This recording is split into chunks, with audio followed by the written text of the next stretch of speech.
22 साल की उम्र के किस्से। मैंने हमेशा से यही चाहा कि कब मैं जल्दी से जल्दी बड़ी हो जाऊं और अपने सारे सपनों को पूरा करूं। लेकिन अब मैं पूरी 22 साल की हो गई थी और सपने वो तो अब भी अधूरे थे। कमाल है ना। अब यकीन नहीं होता कि इतने बड़े हुए ही क्यों, जबकि असली सुकून तो बचपन में ही था। खैर, अब बड़ा तो होने से खुद को रोक नहीं सके, लेकिन अब जो सपने बचपन में देखे थे वो तो जैसे किसी मजाक की तरह बन गए, क्योंकि इस उम्र तक आते आते सपने भी बदल गए।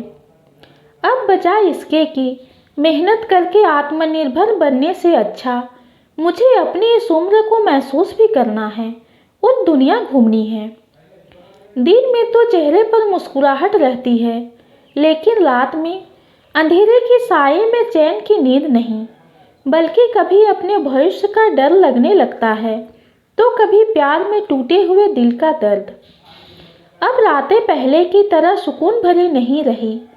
माँ बाप को बूढ़े होते हुए देखना खुद को एहसास दिलाता है कि अब इन्हें भी आराम की ज़रूरत है। लेकिन इस उम्र में भी काम वो करते हैं और मैं दुनिया से ठोकर खाकर मन में मायूसी लिए, लेकिन आंखों में एक उम्मीद लिए फिर से मुस्कुरा लेती हूँ। लेकिन हमेशा इन्हें बूढ़ा होते देख एक डर भी मन में रहने लगता है। नए नए कपड़े, फैशन का शौक तो बहुत है, लेकिन अब माँ बाप से 1 रुपया मांगने में भी शर्म सी आती है। जाने कितनी बार बहाना लगाकर दोस्तों को मना किया है कि आज मैं इस पार्टी में नहीं आ सकती, आज ये नहीं खाएंगे, आज यहाँ नहीं जाएंगे। जाने ऐसे ही कितने और बहाने रोज लगाती हूँ।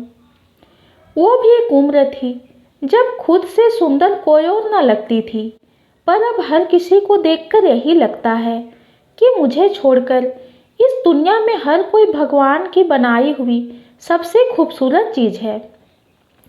कड़वी है बात, मगर सच है।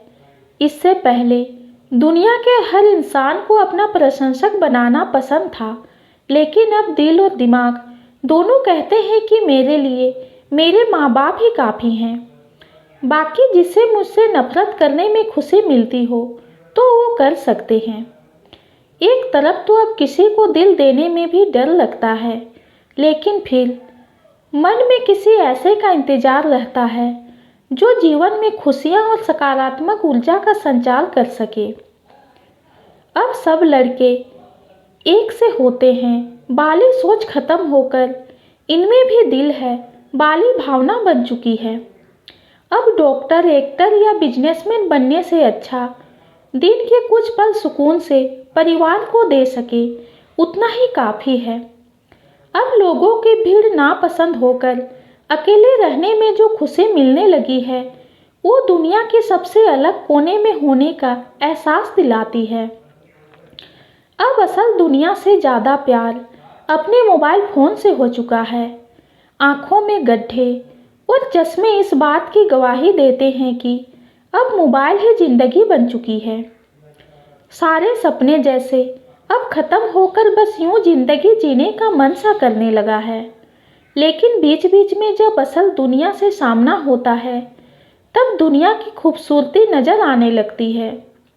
नए ख्वाब बनने लगते हैं और जब इस ख्वाब को पूरा करने की बारी आती है तो रोज़ एक नई मुसीबत देखकर एक बार फिर अकेले रहने में सुकून मिलने लगता है और मोबाइल की दुनिया में खोकर ही जिंदगी जीने में सुकून मिलता है। लेकिन बार बार जब असल दुनिया से सामना होता है तो सिवाय दुख, तकलीफ और पछतावे के अलावा पास में कुछ नहीं रहता। रोज सोचती हूँ कि आज से सुबह जल्दी उठकर कसरत करके खुद को एक नए सपने की तरफ बढ़ाऊंगी, लेकिन ये फुर्ती केवल 1 या 2 दिन से ज़्यादा नहीं रह पाती। खुद से खुद ही जंग को हारती हूँ रोज, फिर खुद ही इस जंग में मिले जख्मों पर लेप लगाती हूँ मैं और फिर से एक नई जंग की तरफ बढ़ जाती हूँ। कोशिश करने वालों की हार नहीं होती, इसी मंत्र को जीवन की सच्चाई मानकर जाने कितने जंग रोज लड़ जाती हूँ मैं। तो ये रही मेरी कहानी। क्या आपके साथ भी ऐसा होता है? तो कमेंट में ज़रूर बताइए। अगर हमारे वीडियो अच्छी लगती है तो चैनल को लाइक और सब्सक्राइब कीजिए।